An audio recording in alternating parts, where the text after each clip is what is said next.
පැටියෝ වෙනසරේ of season එකට බටානද හිටවේ.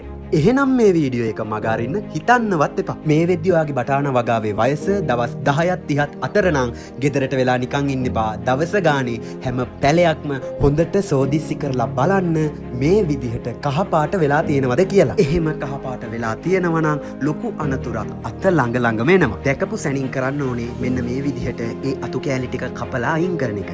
හරි වෙලාවකවත් ඔය කපාගත්තු අතු ටික ඔය වගාව ආසන්නෙම කිසිම තැනක දාන්න එපා. පුළුවන් නම් වලලලා දාන්න. ඔයාලට සමහර විට මේ විදිහට සම්පූර්ණයෙන්ම කහපාට වුණ බටාන පැලත් හම්බේ. ඒවා තිබ්බා කියලා කිසිම සෙතක් වෙන්නේ නැහැ. ඒ නිසා ගලවලා අයින් කළා කියලා කිසිම පාඩුවකුත් නැහැ. අතු කපපු වැල්වල අලුතෙන් ලියලන දළු එන්නේ මේ විදිහටද කියලා බලන්න. මෙහෙම දළු දානවා නම් තත්වය ඉතාමත් භයානකයි. පුළුවන් තරම් ඉක්මනට ඒ වැල මුලින්ම ගලවලා අයින් කරන්න. දවස් 10න් 10ට වගේ අනිවාර්යයෙන්ම දිලීර නාශක ගහන්නත් අමතක කරන්න එපා.